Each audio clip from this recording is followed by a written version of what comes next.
Charlo Ted 1 Ted 2 pass Wngjakrok Hastri Mantri Twlangna Nok Buskango Khadumok Phunukleikha Asalo Koktomatuni Buskango Ted pass Wngjakrok Saka Thanai Shalo Borokni Sebok Salmunti Hastri Tabuni Mantri Twlangna Mantri Okra Tikasang Mantri Okrani Nok Buskango Khadumok Phunukpono Apro Malay Mandia Phiaba Hastri Kereng Amsiri Borokni Sanmung Manthai Noti Bukha Khulogui Malanya Muchunki Mabo Malaika Aboni Bugino Charlo Ted 1 Ted 2 pass Wngjakrok Bakshaki Sebok Twlangna Bagui Sanmung Narka Hastri Mantri Thane Asalo Rungsingna Robai Malay Hastri Mantri Twlangna Saka Hastri Mantri Okra Tabuk Hastibo Kari Hastibo Sopaike Joto Kok Khulogui Sajanai Te Borokno Bahike Observe Khlaijaknai Abonotui Kok Sajanai Hinibo Saka Asimiya Osamuteni Sikang Joto Srai Srai Hinibo Kok Saka অবশ্যই অবস্থান করব যতক্ষণ অবধি না মানে আমাদের শিক্ষামন্ত্রী sir আমাদের সঙ্গে নিচে এসে কথা বলেন ততক্ষণ অবধি আমরা মানে যতই হোক যা কিছুই হোক আমাদের উপর যতই ঝড়ঝাপটা আসুক আমরা এখান থেকে সর্বনাশ হচ্ছি না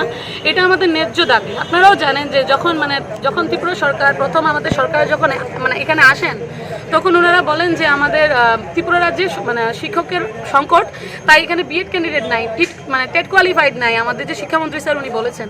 তো তদুপরি আমরা আমাদের সবটুকু বিলীন করে দিয়ে দেন আমরা মানে বিএড করেছি। একটা স্টুডেন্টকে আপনি জিজ্ঞেস করলে জানবেন যে ওর পেছনে কত লাখ টাকা খরচ করে ও বিএড মানে প্রথমে পাস করে দেন কত ঘন্টা পড়াশোনা করে সে টেট একটা কোয়ালিফাইড হয়।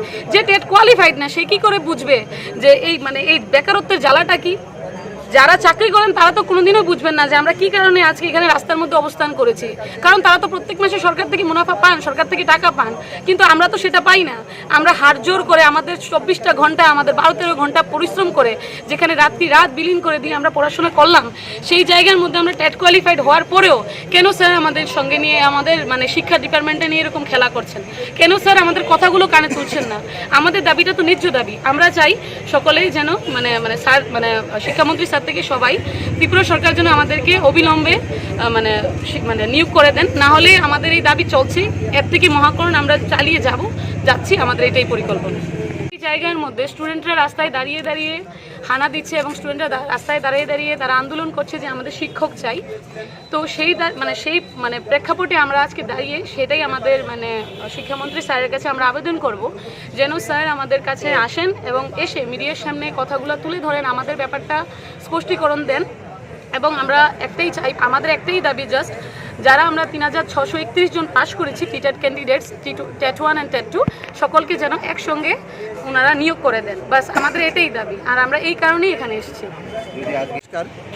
আমরা প্রথমেই যারা সব সময় আমাদের পাশে থাকেন, রাজ্যের উন্নয়নের স্বার্থে শিক্ষার স্বার্থে যারা প্রতিনিয়ত আমাদের দাবিটা তুলে ধরছেন, আপনাদের মিডিয়া বন্ধুদের সবাইকে আমাদের টেট কোয়ালিফাইডদের পক্ষ থেকে অভিনন্দন জানাই। আজকে আমরা এখানে এসেছি এক প্রকার বাধ্য হয়ে। বিগত দিনে আপনারা দেখেছেন আমরা বিভিন্নভাবে সৌজন্যমূলক সাক্ষাৎকার করেছি। শিক্ষামন্ত্রী মহোদয়ের বাড়িতে আমরা একাধিকবার এসেছিলাম। আমরা রাজ্য সরকারের যিনি সদ্য প্রাক্তন মুখ্যমন্ত্রী এবং বর্তমানে যিনি মুখ্যমন্ত্রী উভয়কে আমরা কয়েকবার অ্যাপয়েন্টমেন্ট দিয়েছি। দেওয়ার পর আমরা দিনের পর দিন ওনাদের বাড়ির সামনে গিয়ে অপেক্ষা করেছি, ওনারা দেখা করেননি। আমরা বর্তমান মুখ্যমন্ত্রীর বাড়ির সামনে অবস্থানকালে রাজ্যের বিভিন্ন জনগণ ওনাদের বিভিন্ন দাবি দেওয়া এবং ওনাদের মনের কথা শেয়ার করার জন্য মুখ্যমন্ত্রীর সঙ্গে সাক্ষাৎকার করতে পারলেও আমরা কোনো সাক্ষাৎকার করতে পারিনি। তো আজকে আমরা এখানে আসার মূল দাবি 2021 সনে টেট উত্তীর্ণ টেট 1 এবং টেট 2 যারা উত্তীর্ণ হয়েছি সবাইকে একসঙ্গে নিয়োগ করতে হবে। এবং শিক্ষামন্ত্রীর সঙ্গে বিগত দিনে আমরা যে সাক্ষাৎকার করেছি উনি বারবারই আমাদের এক প্রকার প্রতিশ্রুতি দিয়েছিলেন দুর্গাপূজার আগে আমাদের নিয়োগ করবেন, কিন্তু আমরা এই সময়ের মধ্যে লক্ষ্য করলাম এখনও আমাদের এই ব্যাপারে কোনো ধরনের উদ্যোগ নেই। এবং শিক্ষামন্ত্রী ওনার গড়ের ভেতর আমাদের যে কথাগুলো বলেছেন সেগুলো রাজ্যবাসী জানে না এবং আমরা জনগণকে জানাতে পারছি না।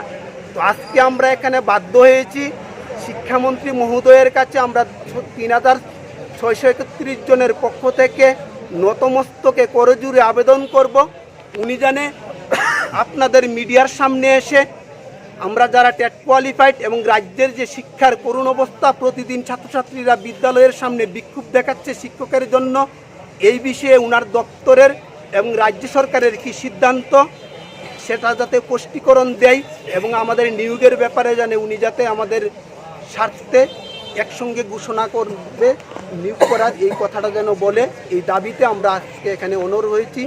যতক্ষণ পর্যন্ত শিক্ষামন্ত্রী মহোদয় আমাদেরকে স্পষ্টীকরণ না দেবেন ততক্ষণ পর্যন্ত আমরা আজকে এই রাস্তায় অবস্থান করব। দেখুন, আমাদের রাজ্যে শিক্ষকের প্রয়োজন, এটা আছে, ঠিক আছে। তো একসাথে নিয়োগ এটা কোথাও ভারতবর্ষে কোথাও নেই। তবুও যারা টেট কোয়ালিফাইড, আমরা প্ল্যান করছি, অর্থ দপ্তরের সাথে আমরা কথা হয়েছে, আমাদের ফাইল মুভমেন্ট হয়েছে। তো আমরা চেষ্টা করছি পূজার আগে ধাপে ধাপে যতটুকু নেওয়া যায়। এর মধ্যে 600 আমরা রেডি করে ফেলেছি, 600 অনুমতি পেয়েছি। 600 জন কোন 600কে নেব তোমরা আমাদের কাছে লিস্ট পাঠাও। তো ওরা অলরেডি লিস্ট পাঠিয়ে দেবে। এরপরে ধাপে ধাপে কত নেওয়া যায় আমরা চেষ্টা করছি। এবং মুখ্যমন্ত্রী, এখন বর্তমানে নতুন মুখ্যমন্ত্রী হয়েছেন এবং নির্বাচনের কাজে উনি ব্যস্ত ছিলেন এবং আজকে রাজ্যের বাইরে আছেন। আমরা মুখ্যমন্ত্রী, অর্থমন্ত্রী এবং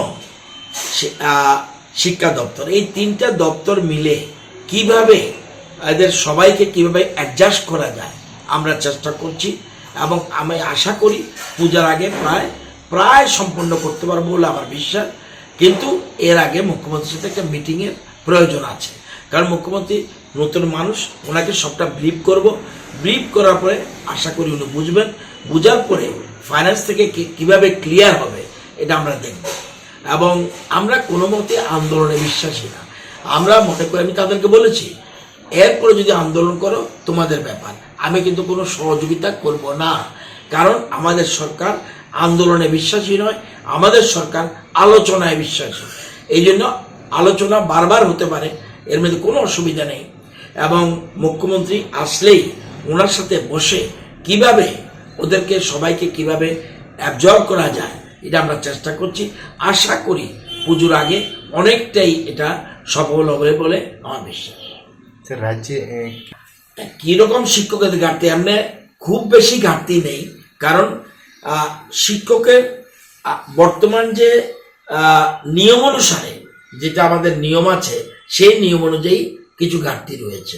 তো ঘাটতি রয়েছে, যেমন আবার আমরা কিছু শিক্ষক বিদ্যাজ্যোতি স্কুলগুলির জন্য আমরা শিক্ষক নিচ্ছি। সবাই টেট কোয়ালিফাইড হতে হবে এরকম না, বিদ্যাজ্যোতির জন্য একরকম, অর্থাৎ সবাই কিন্তু টেট কোয়ালিফাইড। টেট কাদের জন্য? টেট অনলি ফর 1 to 8 এর জন্য টেট, 1 to 8 এর জন্য টেট। টেট সবার জন্য না। উপরের দিকে যারা, তারা তাদের টিআরবিটি পরীক্ষা নেবে, কিন্তু টেট পরীক্ষা সেটাকে বলে না। যেমন আমরা এর মধ্যেই প্রায় 150-200 মতো আমরা অলরেডি অফার ছাড়ার, পোস্টিং করার আমরা ব্যবস্থা করেছি, জিটি পিজিটি। তো স্বল্পতা রয়েছে, অ্যাকুরেট নম্বরটা এখন বলতে পারছি না, স্বল্পতা রয়েছে। তবে তারা যারা আছে এই সংখ্যা অ্যাবজর্ব করা যাবে বলে আমার বিশ্বাস।